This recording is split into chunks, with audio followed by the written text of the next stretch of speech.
I want to begin with a personal illustration about the issue of orality. This is my grandson. His name is Jacob. He's 17 years old. He's a junior in high school, and he hates to read, but he is very smart and creative. He took an advanced placement European history course for college credit in his second year of high school, and he passed with high marks. How did he do it?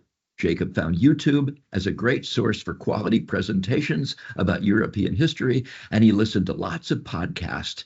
He is an oral learner. I've had the privilege of being in media for many, many years, and as Jay said, we founded Asia Pacific Media Ministries. We have grown in our outreach even as the communications world has changed over the past decades. And a real focus right now is training the next generation in doing productions that will reach their own people with the good news of Jesus Christ. Our website is apmedia.org, and we have lots of examples of content that we've produced that is on there. So you're welcome to take a look at that. Our goal is harnessing digital media for ministry. Our goal is marrying media and missions. Digital media gives communicators the ability to preserve, create, reshape, and extend our messages. It engages the visual and the oral, and media well done amplifies the story. In this session, in these few minutes, I want to do three things. Number one is review the opportunity that digital offers us to communicate with oral learners. Number two, understand what digital media can do in speaking to oral learners. And three, and perhaps most importantly, share keys to effective digital ministry as a gospel communicator. And I'll also provide a few illustrations along the way. Okay. If 80% of the population, as I've read in your journal, is highly reliant on oral learning, then as gospel communicators, digital media is a priority. It is not an option. We really need to be there. Okay. The opportunities that we have, I want to introduce you to a website, and perhaps you've already discovered it. wearesocial.com. wearesocial.com is an excellent resource where you can find data about individual countries, areas of the world, as far as the involvement that they have online, on the internet, the reasons why they're even there. And so it is a great resource for you. It is free, and it just takes a little bit of navigating to be able to do it. But here are 4 or 5 big picture statistics. Global population, 8 billion. 66% of the people in the world use the internet regularly, and over 5 billion are on social media regularly. The typical internet user spends 6 hours and 40 minutes each day. So we can honestly say that the digital world is common ground where people connect regularly.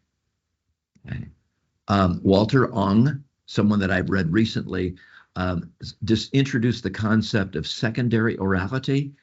And basically that means, as I'm interpreting it, media is characterized in this way because media is secondary orality. It's characterized by immediacy. We're together right now. By audience participation, there will be the opportunity in a few moments for audience participation. And there's a sense of community that we can have. Some of you have been on these webinars for many times. Some of you, it may be the first time, but there's a community that's formed around an interest in the topic. Now, he says also that it's fundamentally shaped by the technologies that mediate it. To me, that's an example of what we call a shortened attention span. So I'm really working you hard if I'm going to take 18 minutes or so and talk, because our minds will tend to drift. Okay. Second point is what digital media does in engaging people, and especially in reaching oral learners. Interestingly, much of the Bible, as we know, is story, and it is narrative. The prophets were often visual illustrations of God's message.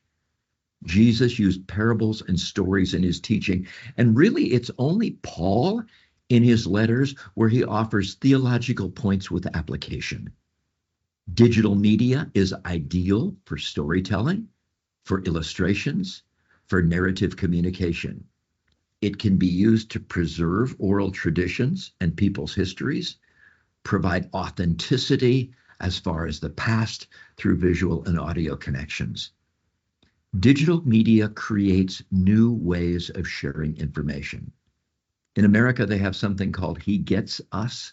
They are using broadcast television and putting in spots in major events, and it's usually a 30 or 60-second commercial, but it's very engaging in terms of something that is meeting a felt need in the audience, and it's showing that Jesus is in the midst of your pain. He gets us.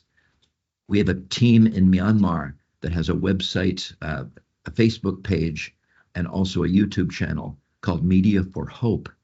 And they use social media platforms to bring messages, stories, and music to Burmese people, both in Myanmar and around the world. Media can shape or reshape how the story is told. And I want to play for you an example of this.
Digital media allows targeting of specific audiences. Let me tell you just a quick story from Cambodia. It was a number of years ago that we met an amazing storyteller who wanted to produce a movie on the prodigal son, but in the Khmer context. He wrote a script and began the production called The Last Letter from the Father. It was the prodigal son story set in Cambodia. We came alongside him and helped in improving the quality of the production. The story showed families can be healed, powerfully modeled a loving father. A connection was made with a living God. Now, digital media allows, as you can see on the screen, targeting of specific age groups, languages, interest groups. Each platform provides a basic audience. Instagram has a unique audience, even though it stretches. TikTok, a unique audience. Facebook, a unique audience. YouTube, unique. And so it isn't just one channel that provides a good way of communicating. Messages, however, can be focused to specific groups of people and their felt needs.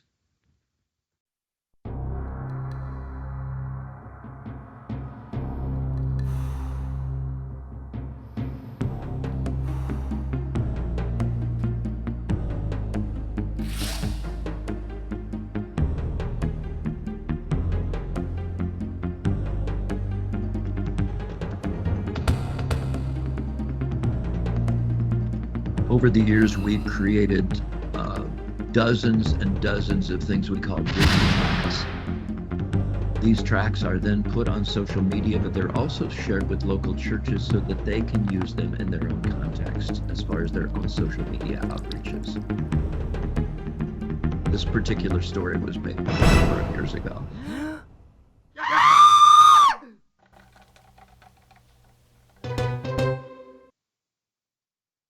Question is, what are you afraid of?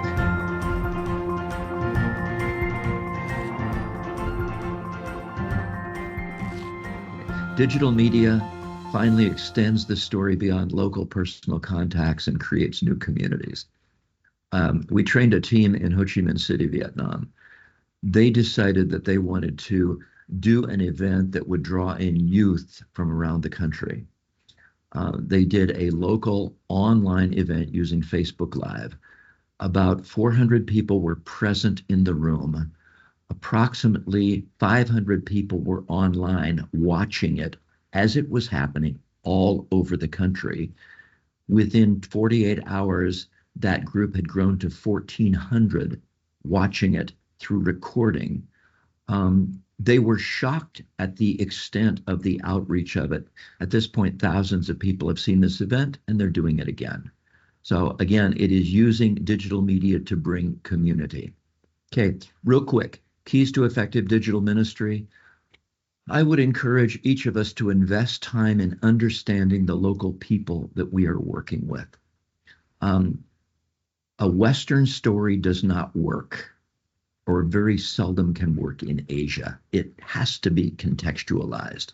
So learning about the local person, learning and making connections with the local churches, it starts with understanding local people. The big idea in this really is empowering local people. Secondly, casting a vision that digital media is ministry. I will not go into a country or our team unless the people that are inviting us will allow for us to speak to the pastors and leaders of their group, because they are the gatekeepers to new ideas. If the leadership or pastors do not buy in, then the people that are in the pews, or the people that are a part of the community that are younger, that are more creative, they are not empowered, and they sit and wait for the pastor or the leader to say yes. So casting vision. Thirdly, develop partnerships with local people and churches. The goal is empowerment. Finally, training the next generation in media. With something we're doing right now called Lika. It's a Christian film contest. 34 local church groups are involved in it. Over a period of a few weeks, we will be training about 150 individuals online who will be producing 2 to 5 minute stories that will be a part of a movie contest. Bottom line is, messages that work come from the people and their context in order to be effective. Our challenge: how do we reach people who listen with their eyes and think with their feelings? And my appeal is simply creatively harness the digital world to develop local workers and contextualize messages. We have a sleeping giant in believers in countries around the world, and where you are.